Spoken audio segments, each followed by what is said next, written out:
Assalamualaikum warahmatullahi wabarakatuh. Kembali lagi bersama saya Ayu Eka Septia. Kali ini kita akan membahas materi lanjutan dari video sebelumnya, yakni Biofisika Part 7 tentang fluida dalam sistem biologi. Pertama yang akan kita bahas adalah mengenai fluida dan konsep tekanan. Fluida merupakan sesuatu yang dapat mengalir, sehingga fluida sering disebut sebagai zat alir. Nah, fase zat cair dan gas termasuk juga ke dalam fluida. Fluida ini terbagi dua, ada fluida dinamik dan fluida statik. Fluida dinamik itu merupakan fluida yang berada dalam keadaan bergerak atau mengalir. Sementara fluida statik adalah fluida yang berada dalam keadaan diam dan tidak bergerak. Selanjutnya adalah konsep tekanan. Tekanan ini didefinisikan sebagai gaya normal per satuan luas permukaan. Nah, tekanan dalam mekanika benda, titik unsur dinamika yang utama adalah gaya. Maka dalam mekanika fluida, unsur yang utama itu adalah tekanan. Mengenai kerja jantung. Nah, organ utama peredaran darah manusia adalah jantung. Jantung terdiri dari 4 ruang, yakni serambi kanan, serambi kiri, bilik kanan, dan bilik kiri. Sistem peredaran darah juga termasuk sistem yang memanfaatkan prinsip fluida di dalam sistem peredaran darah. Peran viskositas fluida sangat penting sehingga mempengaruhi kesehatan dari manusia tersebut. Nah, jika peredaran darah ini terganggu, maka sistem yang lain pun terganggu. Kekuatan atau energi persatuan waktu yang dipakai untuk mengedarkan makanan ke seluruh tubuh didapat juga dari jantung. Nah, proses kerja jantung ini, yakni jantung memompa darah karena adanya otot jantung. Saat otot pada bilik berkontraksi, maka darah akan mendapatkan dorongan. Ini adalah materi mengenai prinsip fluida pada aliran darah manusia. Nah, sebelumnya sudah saya jelaskan mengenai sistem peredaran darah itu menganut prinsip fluida. Nah, darah itu dapat mengalir karena darah ditekan oleh jantung, dan jantung dapat menekan dan berdenyut karena adanya listrik jantung yang mengalami penekanan dari gelombang depolarisasi dari atrium kanan ke atrium kiri dalam 70 detik dan terjadi kontraksi atrium. Sistem peredaran darah manusia ini terbagi dua, yakni sistem peredaran darah besar dan sistem peredaran darah kecil. Sistem peredaran darah besar adalah siklus darah yang dipompa keluar oleh jantung, mengalir ke seluruh tubuh dan kembali ke jantung. Sedangkan sistem peredaran darah kecil, siklus darah yang mengalir dari jantung menuju paru-paru dan kembali lagi ke jantung. Proses peredaran darah juga dipengaruhi oleh kecepatan darah, luas penampang pembuluh darah, tekanan darah, dan kerja otot yang terdapat pada jantung dan pembuluh darah. Selanjutnya adalah tentang kerja pernapasan pada paru-paru. Paru-paru terdiri dari jutaan alveolus yang menerima udara dari bronkiolus dan bertugas sebagai tempat pertukaran antara oksigen dan karbon dioksida. Diafragma adalah otot pernapasan utamanya. Peran oksigen dan karbon dioksida di dalam paru-paru tadi bisa digambarkan dengan dua cara. Yang pertama secara makroskopis. Secara makroskopis, faktor yang menyebabkan perpindahan fluida tadi atau gas tadi antara lain adalah gaya-gaya tertentu. Pada gas, gaya ini misalnya berupa gaya tekanan gas. Pada skala mikroskopis, perpindahan antar zat kompartemen yang terjadi pada zat terlarut dalam fluida bisa terjadi secara aktif maupun secara pasif. Selanjutnya adalah pembahasan mengenai prinsip fluida pada paru-paru manusia.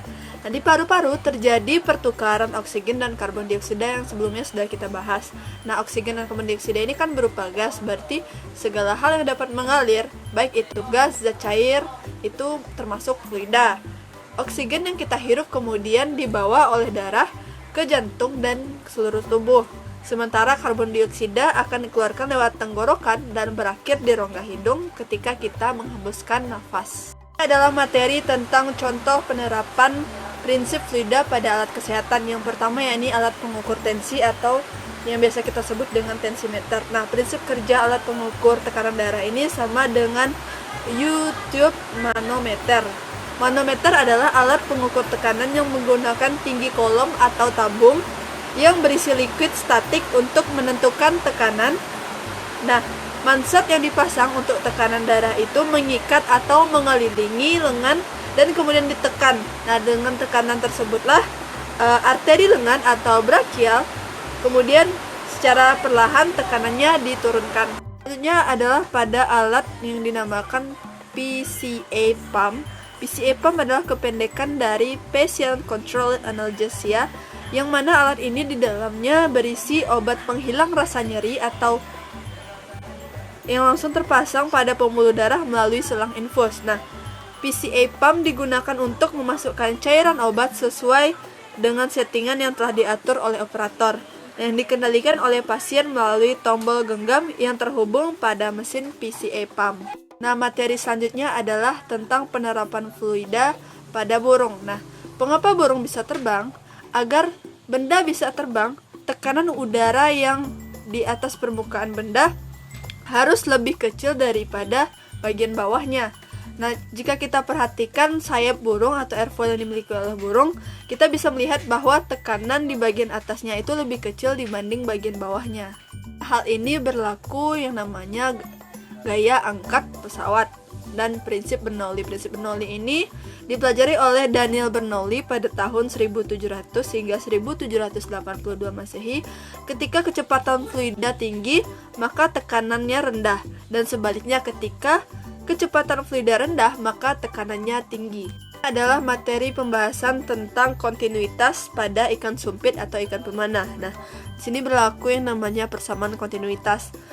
Persamaan kontinuitas sendiri adalah gerak fluida di dalam suatu tabung haruslah sejajar dengan dinding tabung, meskipun besar kecepatan fluida dapat berbeda dari satu titik ke titik lain di dalam tabung. Sementara bentuk tubuh dari ikan sumpit ini adalah dari ujung moncong hingga sirip punggung hampir lurus. Nah, warna ikan ini adalah putih atau keperakan dengan punggung memiliki garis-garis hitam.